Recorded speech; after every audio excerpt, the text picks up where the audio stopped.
روبینہ اور فروبی میری عزیز جان دوست تھی۔ ہمارے گھر قریب تھے، میرا اس کا ساتھ پرائمری تک رہا۔ وہ ایک ذہین بچی تھی، تبھی ٹیچرز اس کو پسند کرتی تھی۔ 5ویں کے بعد ہم شہر چلے گئے، جبکہ روبی کی پڑھائی کا سلسلہ منقطع ہو گیا۔ وہ والدین کی اکلوتی اور لاڈلی اولاد تھی۔ ماں جہاں جاتی اسے ساتھ رکھتی۔ روبینہ کی پھوپھو چند کوس پر ایک گاؤں میں رہتی تھی۔ وہ بھی اسے بہت چاہتی تھی، بہو بنانے کی چاہ رکھتی تھی۔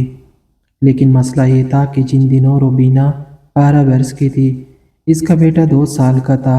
جب اس کی پھوپھو جنت بی بی نے روبی کو بہو بنانے کی خواہش کا اظہار کیا تو سب نے دانتوں تلے انگلیاں دب لی، لیکن پھوپھی بار بار اپنے بھائی اور باوج سے تقاضا کرتی رہی۔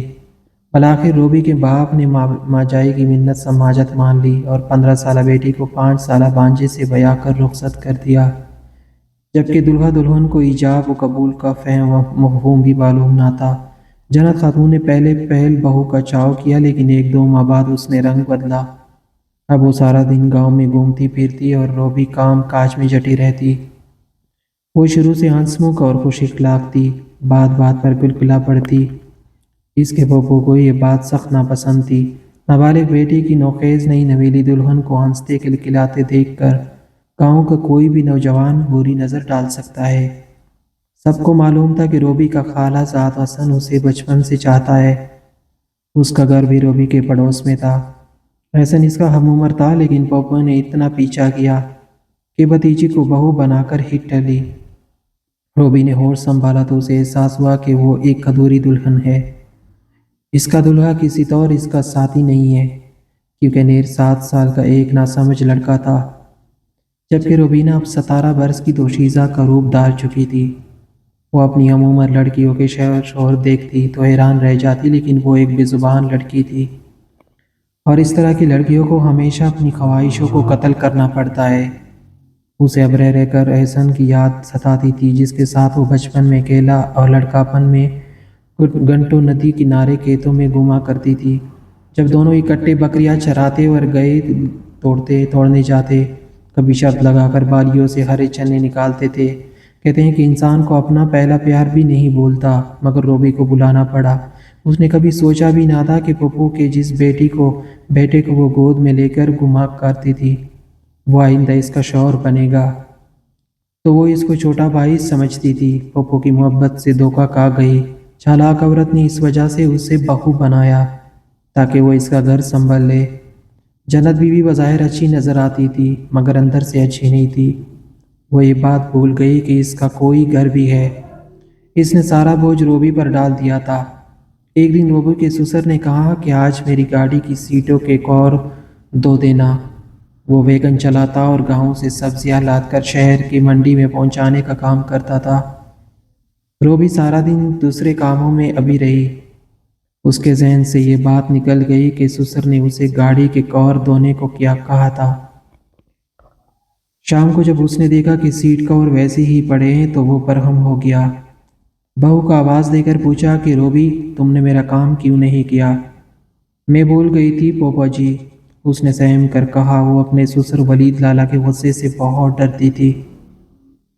تب سسر نے اسے بہت ڈانٹا، یہاں تک کہ وہ زور زور سے رونے لگی۔ وہ اپنی آواز پر قابو نہ رکھ سکی۔ سسر بہو کو بلکتے سلکتے دیکھ کر پریشان ہو گیا۔ اسے منانے کے لیے بولا، رو مت، اچھا کل ضرور دھو لینا۔ اب چپ ہو جا، اور کھانا پکا لیا ہے تو مجھے دے دے۔ روتے روتے اس نے ہانڈی سے سالن نکالا اور چنگیری میں روٹیاں لا کر سسر کے سامنے رکھ دی۔ وہ ابھی تک سسک رہی تھی۔ بھئی اب بس بھی کرو۔ اچھا چل تیار ہو جا، سیر کو چلے گی، میں تمہیں گھمانے کے لیے لے چلتا ہوں۔ اچھے سے کپڑے پہن لے، تب تک میں کھانا کھا لوں۔ جانتی ہے آج گاؤں کے باہر میلہ لگا ہے؟ کبھی دیکھا ہے تو نے میلہ؟ میں دکھا لاتا ہوں، چل بس اب تیار ہو جا۔ شاباش، وہ ابھی بچی جیسی ہی تھی۔ یہ سن کر خوش ہو گئی اور اپنے کمرے میں تیار ہونے چلی گئی۔ جب سے وہ اس گھر میں بہو بن کر آئی تھی، پہلی بار اس کے سسر نے پیار سے بات کی تھی۔ وہ خوش تھی کہ پوپا نے آج پیار سے پکارا ہے۔ تیار ہو کر آ گئی تو سسر سے کہا، پوپا بھی گھر کا کام باقی ہے، بکریاں باندھتی ہے اور پوپی بھی گھر پر نہیں ہے۔